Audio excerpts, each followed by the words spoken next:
What's up, everyone? Welcome to Ring the Bell. My name is Joey. Sometimes they call me a dad bod demigod. Sometimes they call me Andy, but mostly they just call me that white guy in the middle. I am the interdimensional She-Ro, Moxie Molly, and I am so excited for today's guest, one of my former opponents. He is the Black Sexulent Yes, Devon you did. Monroe. Period. Black Sexulent Devon Monroe. Thank you so much for having me. I'm so excited. No, we're so excited to have you here. Devon, tell us a little bit about your wrestling career. May 1st will be 2 years since I started training. Fresh, I'm new, spunky, athletic, and I'm ready to show the world what I'm all about. We don't have a lot to talk about this week. Not a lot happened. Nothing on AEW, nothing on AEW Dark, and nothing on NXT UK. So Joey, start us off for just NXT. NXT! Spill that tea. Yes. Let's spill the little tea that we got, because actually we got a pretty big character change up, because this week we got the debut of Candice Lerae's new Poison Pixie gimmick, where she went one-on-one against one of my favorite humans in NXT, Miss Kacy Catanzaro. This was my first impression of that match. Oh, we have to make tiny Candice look big? Let's put her with the next tiniest person, only other tiny person on the freaking roster. I mean, but it worked because Candice was taller than her, so. Yeah, that's definitely something I've never seen from Candice before, and I thought she did a really good job. She was giving it. What did we think of the new gear and I was about hair to say, change can up? we please talk about her hair? Oh, we're talking about it all. I love mint green, and honestly, I love it on her. I love it with her like pastel purple, but I do feel like it's not that much heel. Like, I feel like it's a very light, happy color, although I like how she mixed it with like the corset looking sort of thing on the front. Her body is banging. Like, her body's never looked better. Yeah, it looked good. She was also wearing very good accentuating outfit now with the high-waisted shorts instead of the regular low ones. And then she has, I love the way her top worked, because it went up and then kind of had the mesh down through here, and it really formed her out to just give her not only a new face, but also a new body as well, which was really nice. Yeah, I enjoyed the gear as well. I think, even though you said that it wasn't really like as heelish, I think that she added her own twist to it, and she looked great. And being the Poison Pixie, I guess I could see how that color would be a pixie-like color. She does look a little bit like Alexa Bliss. Oh. You think so? Well, it's just that attitude. You finally get the heel attitude, then you come out with like a sexier gear, the different colored hair, the strut, and then plus they're both such avid like Disney people that you kind of got the Disney heel vibe from both of them. The thing I think is setting Candice apart is, one, I love Miss Bliss, but I think Candice is a better in-ring technician. And then two, having Johnny be her mouthpiece is a little bit better than having her speak. I suddenly just realized I feel like her gear, as well as the purple in her hair, is kind of based off of Ursula, because Ursula has black, but then like she's got the purple highlights and she's got like the green under on her like tentacles. I was like, homegirl looks like she just stepped out of being an extra for the next Descendants movie. Like, she was, I was thinking that. I didn't want you guys to think I was a jerk if I was like, she looks like she belongs in Descendants. She's a huge Disney nerd. You know that if you follow her on like anything. But I also want to note her brand new finisher, which was the curb stomp, is called the Wicked Stepsister. Yes, I know. So it's a lot of Disney. Finally in NXT, she wrestled with a sort of authority we haven't been able to see from her yet. Yeah. Although I still didn't like, when we talk about it later, I still don't feel that authority when she speaks.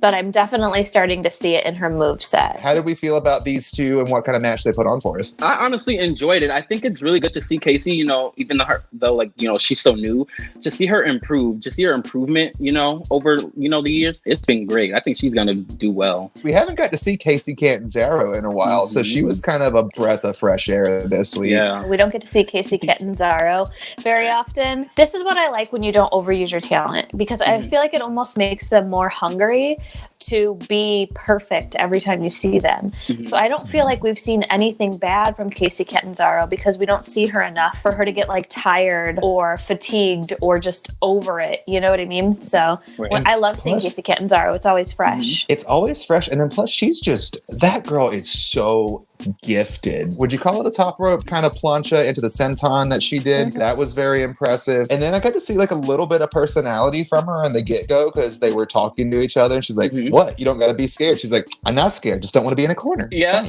I'm looking forward to seeing more of her. I don't fully understand why WWE isn't capitalizing more on her because she does have a name coming from Ninja Warrior.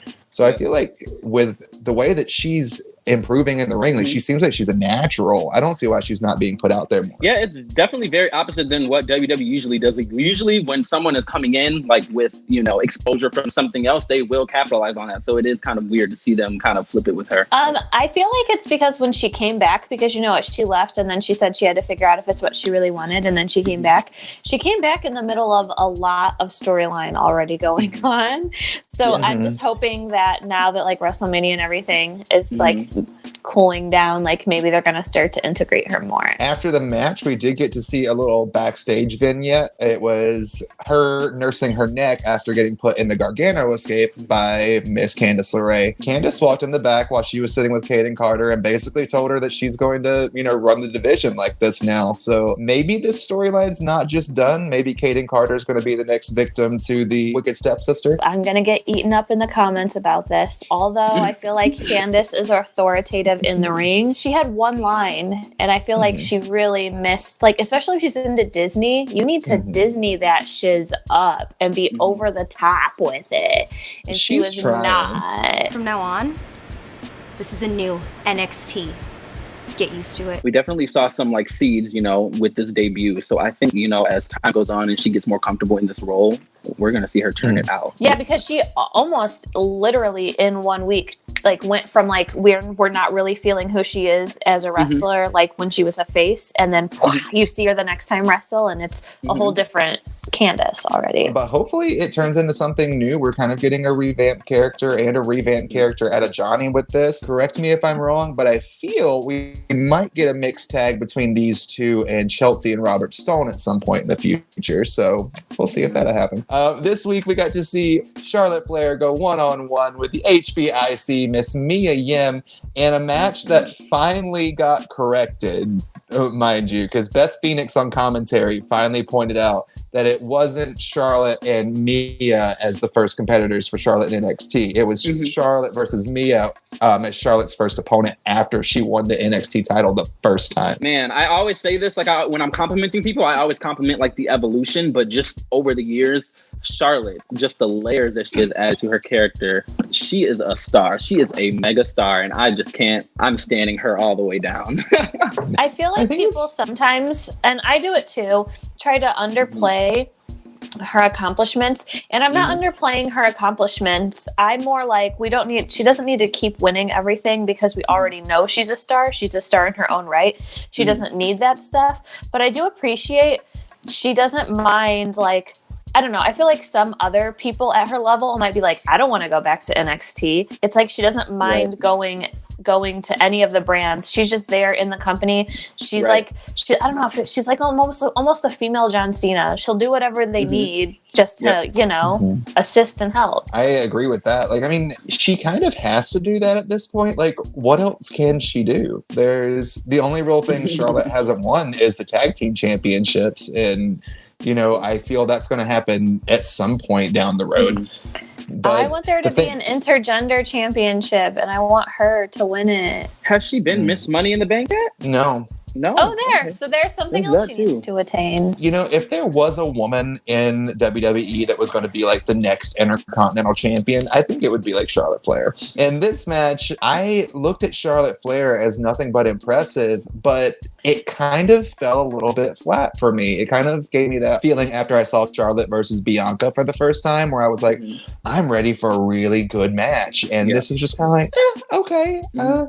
It was meh. I was meh. I could see how it was a little flatter than what she's done previously, but as a match, I don't think it was meh. I think maybe her energy was a little down. But also, I think it's increasingly difficult for these people to put on 5-star matches with no fans. Like, you're taught to like listen to the fans, and there's no one there. That's why I was saying I think it's harder for the WWE superstars right now than it is for the AEW superstars, because they at least have their friends around them chanting when they should be, where the WWE WWE superstars have nothing. They just have to pretend it's there. Right. See, if it wasn't, I saw Charlotte Flair put on, quality matches against Rhea Ripley. WrestleMania with no crowd was like the best match of the night. And then her versus Kaden Carter on Raw with no crowd was really good. This one, it's not that it was a bad match or that they lacked energy. I rate matches on, did it entertain me? And this one just, it didn't. Do you think it was Mia? It just seemed like there just wasn't any reason for me to care. Like, it was just two people wrestling. There didn't seem to be too much hatred or animosity or like showmanship. Like, all the stuff they tried to work into the feud didn't seem like it translated into this match. It just seemed like it was a normal match. Like, I didn't need the weeks of build up with Charlotte calling out Mia Yim for this match. It just seemed like it was a match. Yeah, I can agree with you on that. I definitely think it, could have been bigger just with the build up that they had, previously done. I definitely wish they would have expanded more on the story, because I was kind of listening to Charlotte, and what she was saying in the ring about how she was going to make Mia a star, things like that. Granted, Mia does have more experience with years, so I thought that was really interesting. I wish they would have made that bigger. I have a thing with Mia Yim where I look at her kind of like I looked at Nikki Cross before she got called up to the main roster, where I love watching her into the ring. I love watching her in the ring, and I like seeing what she does, but I don't feel like she's really found that thing that makes her a star yet. I think Mia Yim won't find that until she hits the main roster, kind of like Nikki. Let's hope that she hits the main roster sooner or later. Yeah, I mean, I think she's going to hit it. Like, there's so many Mia fans, and she can go. Like, Mia's a solid worker. I'm ready to see Mia hit that go button and just become a bona fide star, because right now I feel like she's just a wrestler. I want to see her be a main eventer, because she can. I want to see her be the HBIC. Yes. Boom. Well, that was it for this week's NXT. Yeah. Wait, no, we did forget to mention right after the Mia Yim and Charlotte Flair match, we did get to hear Io Shirai's music hit. Io come out with her hair swoop, and then she's like, "Next week, you're mine." And I thought it was so good. And then this is where I feel like Charlotte Flair's energy was down, because Charlotte just walked away. She just gave her a grimace and then was just like, I don't know. It was just flat. I feel like she must have been sleepy or something. Maybe we're just so excited about Io coming out. I know. Lord, I cannot wait for Io versus Charlotte. I feel like I've just been saying that for the last 3 weeks. I can't wait for it, except I'll be really mad if they just make Io look so weak compared to her, because Io has all the talent in the world. Io is a star. She's amazing. She deserves to have that sort of notoriety now. Maybe she will. Maybe they'll shock us all, and she'll take down the queen, and she'll be like, checkmate, and then she'll take the queen out or something. Get it? Because you have to take out the queen. The queen for check. You know what? Write it. I'll buy it. Oh, I want to see it so bad. It's going to be so good. They're going to go so hard.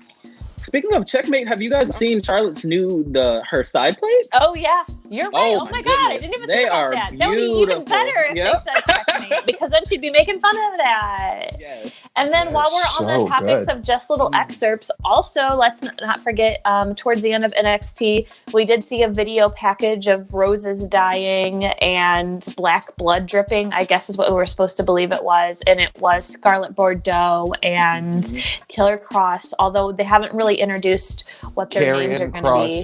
Yeah. Karrion Kross. Scarlett. They told us last week. But what are they going to call Scarlett Bordeaux? Scarlett. Oh, okay. Well, they didn't say that on the video package. It was just a bunch of weird sort of black and white and red stuff, and then it was just next week. And I was like, okay. I feel like the role of a manager, it's so important. I feel like people haven't been caring about managers. So I think Scarlett is going to be the one to usher in this new era.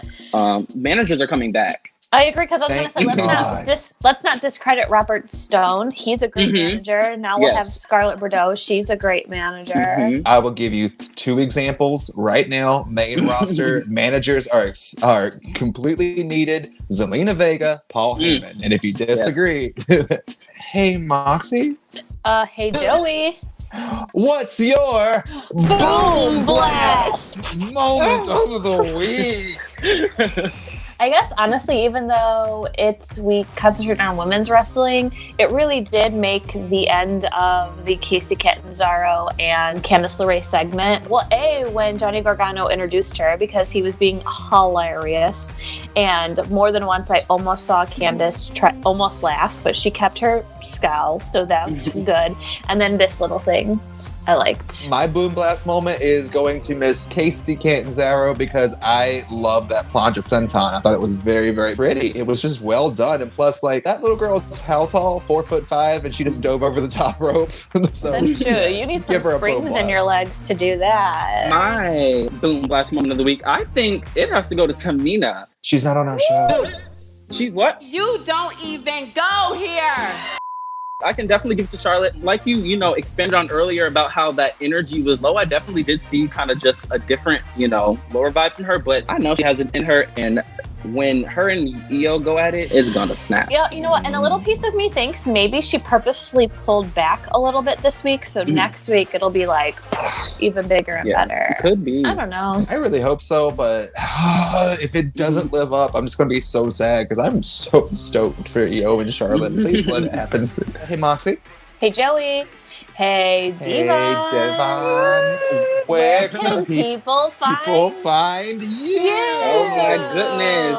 I am on all social media platforms, Facebook, Instagram, Twitter, at the Devon Monroe. I'm on Pro Wrestling Tees /Devon Monroe. You can find me at all social media at Joey_Mayberry. That's Instagram, Twitter, TikTok, Facebook, and Smule. You can find me across all social media platforms at that's THEE, Moxie Molly. And please don't forget that our dear friend, Missio DS, has added many shirts to our Teespring. The link is down below. Merch for all of us. And don't forget, if you like our content, to click our bell, literally ring it, so you can get all the latest updates on all our latest content. Yes, and as always, don't forget to follow Ring the Bell and all of us on Tout. and Periscope. Do you guys not remember Tout when Tout was a thing? Oh my goodness. But you guys remember Tout though, right? Yeah, no, I do. All right, guys, so we will see you guys next week. Bye-bye. Thank you, Devon Monroe. Thank you so much for having me.